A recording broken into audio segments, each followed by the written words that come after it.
på er på kanalen. Ja, jag förstår att ni har mycket att göra om dagarna. Det är jobb och det är trädgård och det är allt möjligt. Som ni hör så har jag ju marskatten igång fortfarande.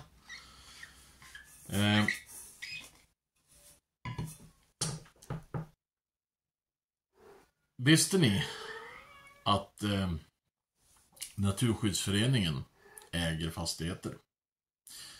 Jodå, det gör de. Dock ska jag säga det, att från början så var det Naturskyddsföreningen som fick dem. Men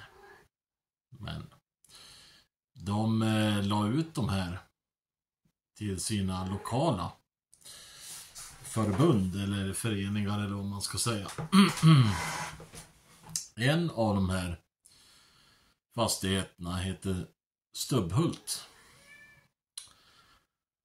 Stubbhult har väl 197 hektar eller någonting sånt där. Som de fick i gåva år 2000. Och det som är lite unikt med, eller unikt, men vad det var som var så fascinerande med Stubbhult, det var ju bland annat den grova skogen, den grova granskogen och hur den hade varit skött, och sen även då att det är slåtterängar och andra ängar som ska slås och bevaras. Samt fastighetsbyggnader och ekonomibyggnader och liknande. Och jag tror nog att ni förstår vart jag vill komma i det här. Det är nämligen så att på Stubbhult, där har ju Naturskyddsföreningen utövat trakthyggesbruk. Jo, ni hörde rätt. De har avverkat, planterat och röjt dessutom. Enligt trakthyggesbrukets modeller. De har avverkat cirka 45-46% av fastigheten där nere. Känns det här logiskt när man sitter sen och debatterar om att vi privata skogsägare och i skogsbruket och allting, vi ska inte ha en äganderätt? Nej.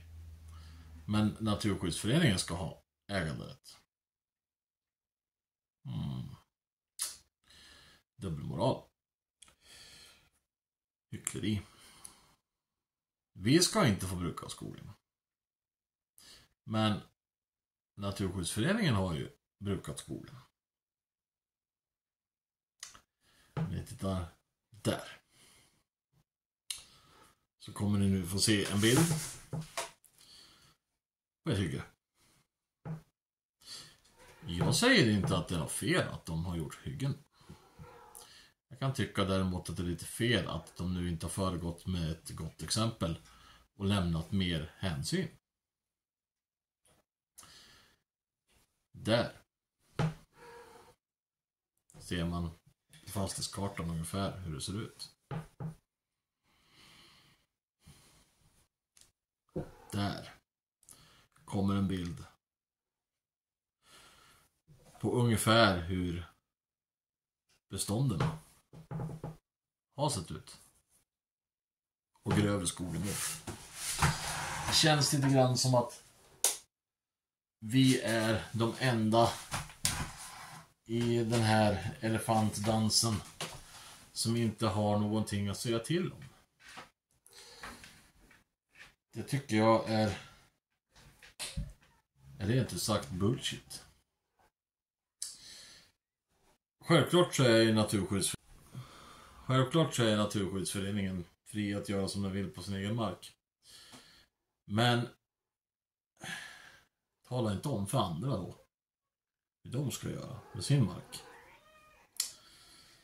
Och klanka inte ner på trakthyggesbruket om du själv använder det.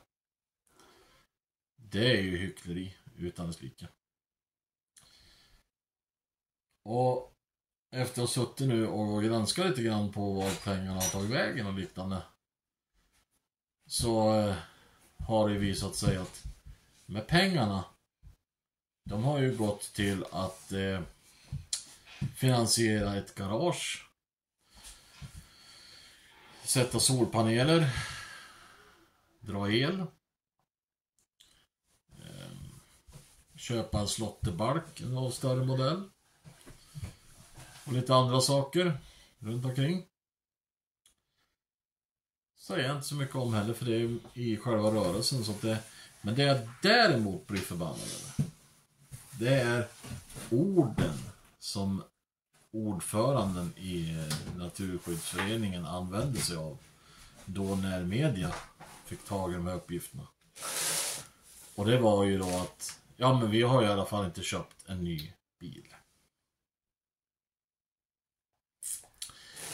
Det är inte så jävligt många Det är inte så många skogsägare som går och köper en ny bil bara för att man avverkar skog. Visst, det händer.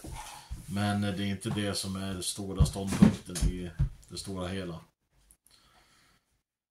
Utan det är ju liksom att man investerar ju för att bibehålla vägar, plantera, röja, gallra och så vidare. Fast är det så vägar och liknande existerar överhuvudtaget. Man betalar skatt och inkomst. Men nej, det, för mig så blir det här bara skit, rent sagt. Och då springa runt, alltså det är lite väl magstarkt tycker jag, att springa runt sen och inventera på andras privata marker och grejer när man själv inte kan sköta sig. Och ligger på 200 hektar, det vill säga att de har 150 då, som är produktiv, då vet det fan, har du avverkat närmare 50% av fastighetens avverkningsmogna skogsbestånd, då vet det fan om du inte får avverkningsförbud. 50% är liksom där i kanten. Så att då har de ju överavverkat själv också dessutom. Då när de gjorde det här, då var hyggena de gjorde länets största i medel. Det är fint. Att de själv kliver över trösklarna på 1,7 hektar. Så dundrar de till på 2,4. Just det. Det känns lite magstarkt och här var ur sig saker. Men så här 24 år senare så gör de ju fortfarande det. Det är åt helvete. Tjo på er. Kommentera så får vi se vad ni tycker om det här.